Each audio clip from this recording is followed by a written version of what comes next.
ছিঁড়ে ফেলে দিতেন কনস্টিটিউশনকে। যে গাং পার হইলে মাঝি কোন দুলা ভাই, সংবিধানকেও রাখবো, জুলাইকেও সম্মান করব। যারা কখনো কখনো কনফর্মিস্ট, যারা কখনো কখনো রিফর্মিস্ট, তারা মূলত হচ্ছে অপরচুনিস্ট। সংবিধানকে ছুঁড়ে ফেলবো কেন? সংবিধানকে মনে করায় দেয় যেটা ৭১-এর পরাজয়ের দলিল। অত্যন্ত সুপরিচিত সংসদ সদস্য আন্দালিব রহমান পার্থ এবং হাসনাত আব্দুল্লাহর মাঝখানে কি নিয়ে যুদ্ধ চলছে সংসদের মধ্যে? পার্থ সংসদের মধ্যে কি কি এমন প্রশ্ন করলেন যে প্রশ্নগুলোর কড়া উত্তর দিলেন হাসনাত আব্দুল্লাহ, ইটের বদলে পাটকেল ছুড়লেন হাসনাত আব্দুল্লাহ। আজ আমরা আপনাদেরকে এই সমস্ত বিষয়গুলো স্পষ্টভাবে খুলে বলবো। শুধু তাই নয়, পার্থ যে প্রশ্নগুলো করেছেন সেগুলোর কি উত্তর দিতে চেয়েছিলেন বিরোধী দলীয় নেতা ডক্টর শফিকুর রহমান, সেটাও বলবো। তার সাথে সাথে এটাও বলবো যে জুলাই যোদ্ধাদের মাধ্যমে খালেদা জিয়াকে জেল থেকে বের করে নিয়ে আসা, এটা কি সংবিধান পরিপন্থী? এবং সংবিধানকে ছুঁড়ে ফেলা নিয়ে দেশনেত্রী বেগম খালেদা জিয়া কি বলেছিলেন সেটাও আজ আমরা আপনাদেরকে দেখাবো। আসসালামু আলাইকুম, আমি নোমান বলছি এবং স্বাগত আপনাকে নোমানি নামায়। দর্শক চলুন এবার আমরা আপনাদেরকে দেখাবো সংবিধান সংশোধন করা কিংবা সংবিধান ছুঁড়ে ফেলা নিয়ে ব্যারিস্টার আন্দালিব রহমান পার্থ সংসদের মধ্যে কি প্রশ্ন তুলেছিলেন এবং তার এই প্রশ্নের জবাবে কি করা জবাবটা দিলেন হাসনাত আব্দুল্লাহ। চলুন সেটা একটু দেখে নিই। আপনারা সেই সময় রেভলিউশনারি গভর্নমেন্ট করেন নাই কেন? নর্মাল গভর্নমেন্টে গেলেন কেন? ট্রানজিশনাল রেভলিউশনারি গভর্নমেন্ট করতেন। Let's rewrite the constitution. ছিঁড়ে ফেলে দিতেন কনস্টিটিউশনকে, নতুন করে সংবিধান বানাতেন। পুরনো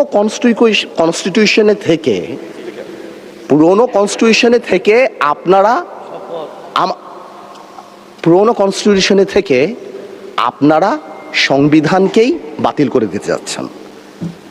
এটা আসলে হয় না। এই যে একটা প্রক্রিয়া, সংবিধানকে ছুঁড়ে ফেলে দাও, সংবিধানকে ছুঁড়ে ফেলবো কেন? সংবিধানকে মনে করায় দেয় যেটা ৭১-এর পরাজয়ের দলিল। সংবিধানটাকেও আমরা রেসপেক্ট করি, জুলাই সনদকেও আমরা রেসপেক্ট করি। এবং আমি আপনাকে বলে দিচ্ছি, যদি জুলাই সনদের বিরুদ্ধে আমরা স্ট্যান্ড করি, আমাদের ঐক্য স্ট্যান্ড করে, আমি আন্দালিব রহমান পার্থ তার বিরুদ্ধে দাঁড়িয়ে কথা বলবো ইনশাআল্লাহ।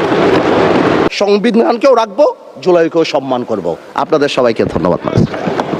আন্দালিব রহমান পার্থ যখন বক্তব্য দিচ্ছিলেন, উনি যখন বললেন যে সংবিধান যারা ছুঁড়ে ফেলতে চায় তাদেরকে স্বাধীনতা বিরোধীর সাথে উনি অ্যালাইন করলেন।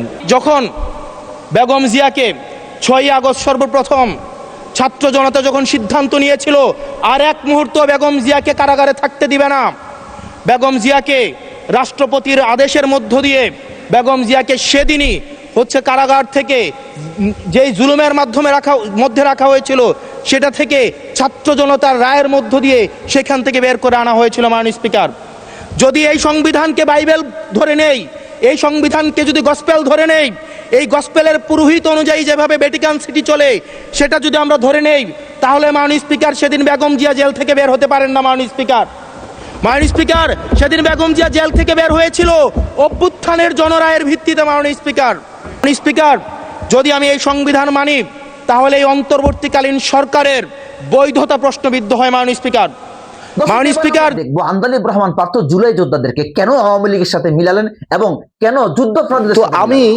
আমাকে আওয়ামী লীগ সরকার মনে পড়ে যায় যে আমরা যদি কোনো কথা বলতাম যুদ্ধাপরাধের বিচার চায় না, আমরা বলতাম তেলের দাম কত, যুদ্ধাপরাধের বিচার চায় না। আমি অনেকখানি ওই অ্যাটিটিউডটা দেখতে পাচ্ছি। আর এনসিপি যে আমাদের দল, আমাদের হিরোরা যারা যুদ্ধ করেছেন, যারা এখানে আছেন, তাদেরকে বলে দিই, আপনারা জেনজিকে রিপ্রেজেন্ট করেন, জামাত জেনারেশন হয়ে যান না। সর্বশ্রদ্ধেয় মাননীয় সংসদ আন্দালিব রহমান পার্থ যখন বক্তব্য দিচ্ছিলেন, উনি যখন বললেন যে সংবিধান যারা ছুঁড়ে ফেলতে চায় তাদেরকে স্বাধীনতা বিরোধীর সাথে উনি অ্যালাইন করলেন, ট্যাগ করলেন। মাননীয় স্পিকার, এবং তখন ট্রেজারি বেঞ্চের সম্মানিত মাননীয় মন্ত্রী যারা ছিলেন তারা সেটাকে টেবিল চাপড়িয়ে সেটাকে সমর্থন দিলেন। এই সংবিধান ছুঁড়ে ফেলার সাথে স্বাধীনতা যুদ্ধাপরাধীর অ্যালাইন করার যেটার হাততালি তারা দিয়েছেন, সেটির মধ্য দিয়ে বেগম জিয়াকে তারা মূলত হচ্ছে অপমান করেছেন কিনা তারা সেটা ভেবে দেখবেন। এখন দেখে নেব আন্দালিব রহমান পার্থ জুলাই সম্পর্কে কি বলেছিলেন। তিনি কি জুলাইকে অস্বীকার করেন? The same time we must uphold the spirit of July. সবচেয়ে বড় কথা, we have no problem with July সনদ। আমাদের প্রবলেম প্রক্রিয়া নিয়ে। আপনারা কোন প্রক্রিয়ায় করতে চাচ্ছেন, এবং আমরা আমাদের ডিসেন্ট, নোট অফ ডিসেন্ট আগে থেকেই দেওয়া। আমাদের ডক্টর শফিকুর রহমান আন্দালিব রহমান পার্থের প্রশ্নের কি উত্তর দিতে চেয়েছিলেন এবং তিনি তখন কি বললেন? যেহেতু আন্দালিব রহমান পার্থ সাহেব এখানে নেই, এই জন্য আমি ব্যাপারে কোনো কথা বলবো না। উনি ফায়ার করেছেন, কিন্তু কিছু কিছু ফায়ার ওনার ব্যাক ফায়ার হয়ে গেছে। এবং বেগম খালেদা জিয়া সংবিধানকে ছুঁড়ে ফেলা নিয়ে কি বলেছিলেন সেটাও আমরা দেখব।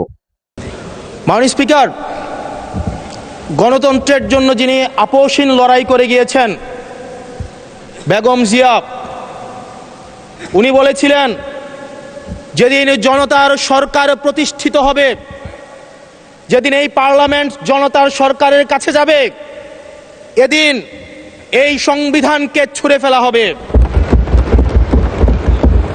আজকে বাংলাদেশ রক্ষা পেলে, তার এই গণতন্ত্র রক্ষা পেলে, এই সংবিধান হলো আওয়ামী লীগের একটি ইশতেহার।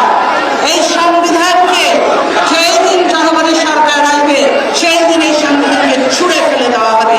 এই সংবিধান দর্শক, সর্বশেষ আমরা দেখব জুলাই গণ অভ্যুত্থানের পরে বেগম খালেদা জিয়াকে জেল থেকে বের করে নিয়ে আসা, এটা কি সংবিধান পরিপন্থী ছিল? আপনি যখন এবং বেগম জিয়াকে 6 আগস্ট সর্বপ্রথম ছাত্র জনতা যখন সিদ্ধান্ত নিয়েছিল আর এক মুহূর্ত বেগম জিয়াকে কারাগারে থাকতে দিবে না, বেগম জিয়াকে রাষ্ট্রপতির আদেশের মধ্য দিয়ে বেগম জিয়াকে সেদিনই কারাগার থেকে যেই জুলুমের মধ্যে রাখা হয়েছিল, সেটা থেকে ছাত্র জনতার রায়ের মধ্য দিয়ে সেখান থেকে বের করে আনা হয়েছিল। মাননীয় স্পিকার, যদি এই সংবিধানকে বাইবেল ধরে নেই, এই সংবিধানকে যদি গসপেল ধরে নেই, এই গসপেলের পুরোহিত অনুযায়ী যেভাবে ভ্যাটিকান সিটি চলে সেটা যদি আমরা ধরে নেই, তাহলে মাননীয় স্পিকার সেদিন বেগম জিয়া জেল থেকে বের হতে পারেন না। মাননীয় স্পিকার, সেদিন বেগম জিয়া জেল থেকে বের হয়েছিল অভ্যুত্থানের জনরায়ের ভিত্তিতে। মাননীয় স্পিকার, দর্শক, আন্দালিব রহমান পার্থ যে কথাগুলো সংসদের মধ্যে বলেছিলেন এবং বিএনপির মেম্বার অফ পার্লামেন্ট, এমপি, মন্ত্রীরা যে আন্দালিব রহমান পার্থকে টেবিল চাপড়িয়ে স্বাগত জানিয়েছেন, এবং হাসনাত আব্দুল্লাহ আন্দালিব রহমান পার্থের ইটের পরিবর্তে যে পাটকেল গুলো একের পর এক ছুঁড়েছেন, সে ব্যাপারে আপনাদের কি মতামত সেটা আপনারা কমেন্ট বক্সে লিখে জানাবেন।